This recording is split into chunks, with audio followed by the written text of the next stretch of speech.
Fala, gente rica, como é que vocês estão? Eu espero que muito bem. Sejam muito bem-vindos ao canal. No vídeo de hoje falaremos sobre Bradesco, Banco do Brasil e também Infracommerce, doido. É isso mesmo. Vamos entender um pouco esse pós-grupamento da Infracommerce. Quais são as perspectivas aí para os próximos pregões. O Bradesco, que trouxe resultados acima das expectativas de mercado. E o Banco do Brasil, que deu ruim no pregão de hoje, doido. Uma queda de quase 7%. Vamos entender o que aconteceu. Parece que tem a ver aí com Eduardo Bolsonaro, com Trump, com Xandão, com Lei Magnitsky. Vamos entender o que aconteceu e se é agora o momento ideal para começar a montar posição nas ações do Banco do Brasil. Vamos começar pelo Bradesco, mas antes eu queria pedir para você que ainda não é inscrito no canal, se inscreva no canal, ative o sininho das notificações para ficar por dentro dos assuntos. Aí já deixa aquele like, faz aquele comentário top line, para dar aquele incentivo para o canal e interagir com a galera. Hype o vídeo, compartilha para dar aquela força para o canal, doido.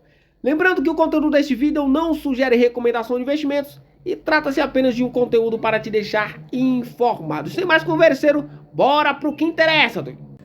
Bom, eu tirei a minha cara aqui da frente para facilitar a visualização dos números, né?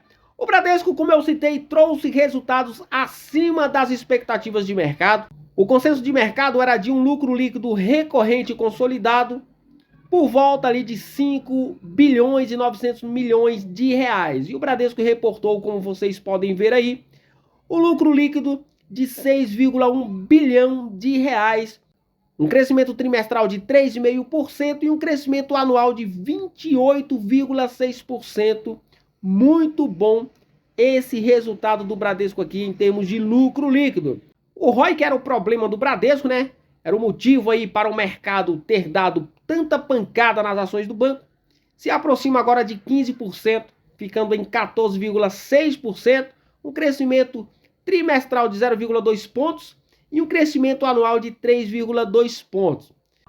O banco também cresceu em receitas totais, atingindo 34 bilhões de reais, um crescimento de 5,2% no trimestre, 15% na comparação anual, muito bom isso daqui. O banco também cresceu em margens, né? Margem financeira, cresceu em receitas de prestação de serviços, seguros, previdência e capitalização, tanto na comparação anual quanto também na comparação trimestral, crescendo mais ainda na comparação anual do que na comparação trimestral, o que nos mostra de fato uma virada de chave, né? Porque você precisa levar em consideração muito mais a questão do período anual do que do período trimestral, tá?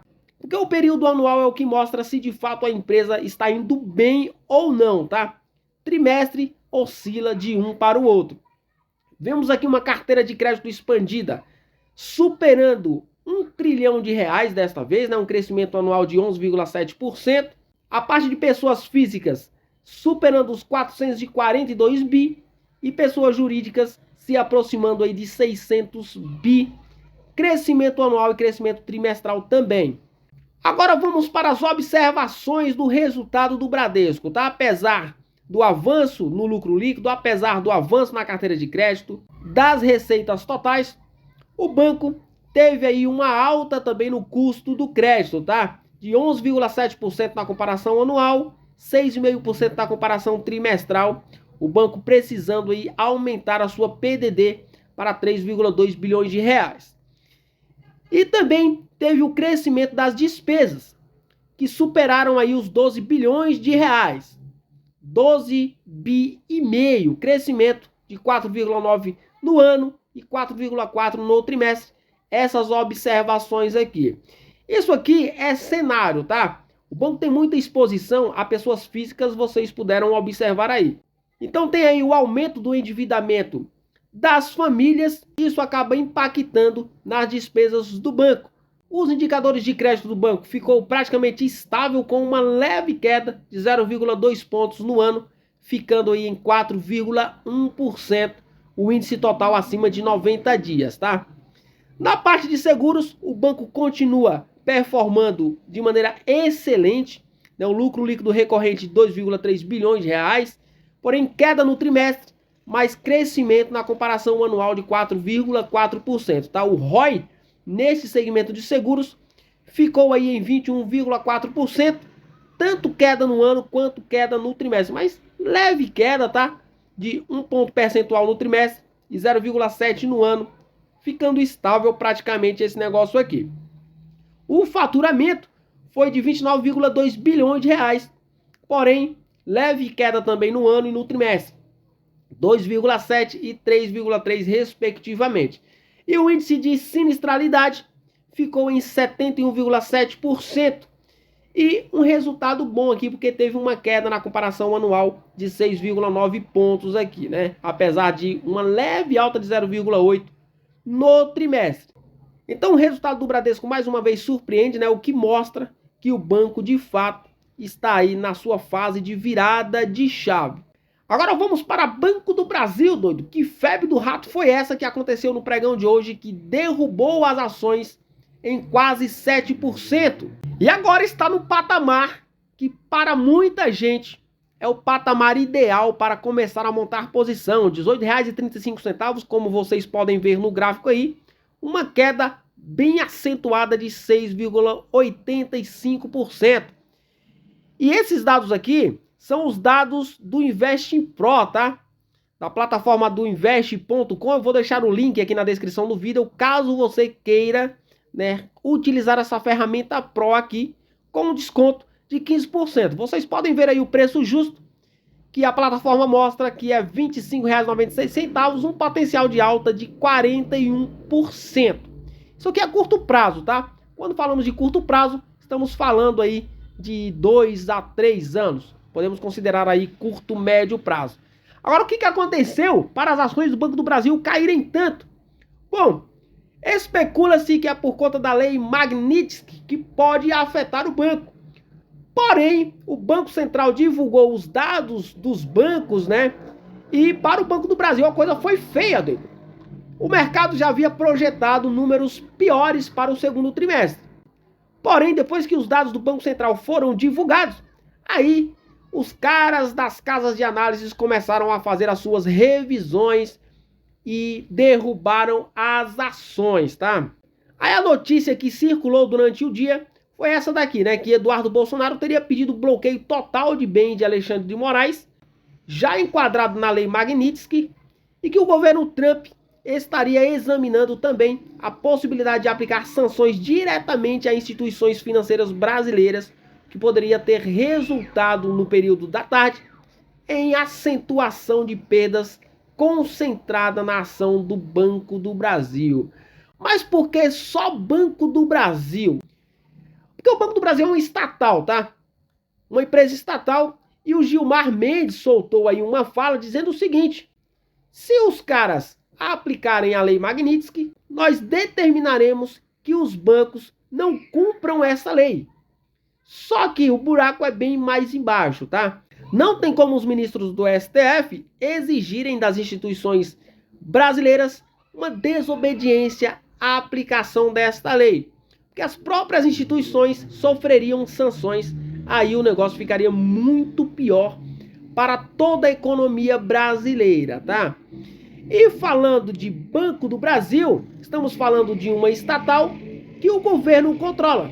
Então essa diretamente poderia ter interferência do governo para, quem sabe aí, fazer não cumprir essa lei aí Magnitsky, que está lascando com Alexandre de Moraes. Porém, o que fez as ações cair de fato não parece ter sido isso daqui. Parece ter sido de verdade os dados do Banco Central, tá? Vamos ver.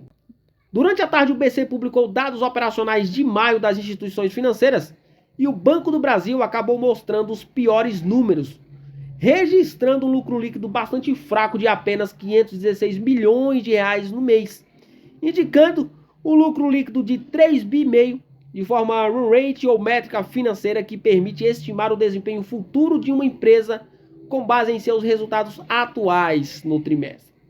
Este lucro está 31% abaixo da projeção do BBI, por exemplo, né? Que seria aí de 4,89 bilhões de reais. Aí depois desses dados do BC, as casas de análises começaram a refazer as suas projeções, né? O Morgan Stanley, por exemplo, acabou projetando aí um lucro para o Banco do Brasil inferior a 3,5 bi, levando em conta os dados do BC, né? Uma queda trimestral de 50% e 63% na comparação anual. BTG Pactual também revisou, o Itaú também revisou, aí somou tudo isso daí a toda a confusão do Trump, do Eduardo Bolsonaro, do Xandão e acabou derrubando aí as ações do Banco do Brasil. Para vocês terem uma ideia, após os dados do BC, as novas projeções já mostram ROI trimestral aí, por exemplo, o BTG, 5 bilhões de reais e um ROI de 11%. E lucro líquido anual de 23 bi e ROI de 12,5%. Quedas de 23% e 20% em relação às suas estimativas anteriores. Ou seja, os caras começaram a revisar e derrubaram as ações do banco, tá? Agora é momento de começar a se posicionar nas ações do Banco do Brasil. Eu particularmente imagino, tá? Posso estar enganado, que com a consolidação dessas projeções no segundo trimestre, as ações cairão mais. Então eu particularmente vou aguardar um pouco mais, porque eu penso que as ações do Banco do Brasil podem chegar ali nos 16, 17 contos. Então eu particularmente vou aguardar, tá? Porque o trem tá feio, né? Existe aí uma projeção de mais inadimplência no agro, no segundo tri, porque o setor está passando por um momento muito difícil. E todo o cenário brasileiro também, né? E também tem toda a questão política, né? O pessoal aí já está visando as eleições de 2026. Então, eu particularmente prefiro aguardar um pouco mais para começar a me posicionar no Banco do Brasil. Até mesmo porque eu já estou muito concentrado em bancos, doido. Preciso até fazer aí uma revisão da minha carteira. Além do Bradesco, eu tenho aí o Banco Inter e também tenho o Itaúsa. Se bem que a Itaúsa, né, tem uma representatividade aí, quando falamos aí de setor financeiro, de apenas 60%, que é a fatia ali do Itaú, tá? Mas não deixa de ser uma fatia grande em bancos. Mas as três posições, tanto Bradesco, quanto Banco Inter, quanto Itaúsa, nas três eu estou no lucro, e no lucro muito bacana, e além disso, recebendo dividendo das três aí, tá bom? Agora a Infracommerce, doido. A Infracommerce grupou as suas ações e dispararam, olha só, dispararam 8%, né? No pregão de hoje, no pregão de ontem, já tinha subido uma quirelinha ali, porém, logo após o grupamento, as ações caíram ali para 70, se eu não me engano, e 6 centavos. Mas olha a alta do dia, 8%. Se voltarmos antes do grupamento, isso daqui está abaixo dos 4 centavos, tá? Porque para arredondar 4 centavos, precisaria estar arredondado 80 centavos aqui no pós-grupamento. Bom, como eu já citei em alguns vídeos, eu acreditava muito, né, na estratégia da Infracommerce, né, no modelo de negócio da Infracommerce. Mas depois da fuleiragem ali do Kai Shopee, a Infracommerce se mostrou como uma das maiores fraudes, né, desde que eu, né, invisto na Bolsa de Valores, como uma das maiores fraudes da Bolsa de Valores. Os caras, né, entre follow-on e IPO, os caras levantaram cerca de 3 bilhões de reais se for somar todos os valores captados aí. E eles enfiaram essa grana nos bornéis, só pode. Porque colocaram a empresa na sarjeta de verdade, né? E ainda bem que os caras descobriram certas fuleiragens lá dentro e destituíram o próprio fundador da empresa, né? Pode ser que a empresa se recupere sim, mas a situação é muito difícil. A companhia conseguiu fazer o reperfilamento da sua dívida, né? Converteu aí praticamente toda a dívida em ações. Só que, quando a gente olha para o operacional e para o financeiro, continua a mesma coisa, tá? Os caras estão trabalhando, os caras estão mudando as coisas lá. Se você olhar para o site do RI, ele realmente sofreu mudança. A única coisa que a gente nota que mudou na Infracommerce, de resto, continua a mesma fuleiragem e a mesma desgrameira, tá?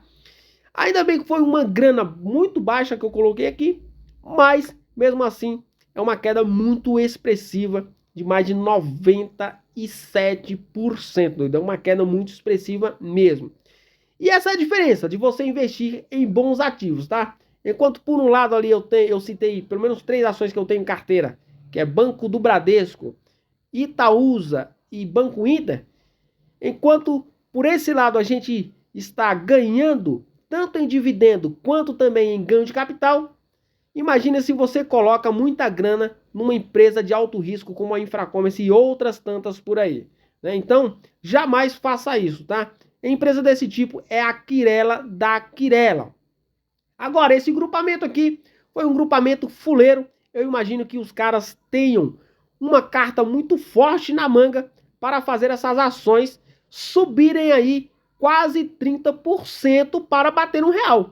Senão, do que adiantou esse grupamento, né? Um grupamento que sequer elevou a cotação das ações para R$1. Para isso, ainda precisa se valorizar cerca de 30% arredondando aí, tá? Então foi um grupamento bem fuleiro, né? O InvestiPro mostra um potencial de alta de 34% e um preço justo de R$1,05. Porém, a empresa vai precisar se mexer muito, principalmente o resultado do segundo tri precisará vir muito convincente para fazer as ações reagirem a ponto de superarem aí a barreira de R$1, beleza? O vídeo de hoje foi esse, espero que vocês tenham gostado.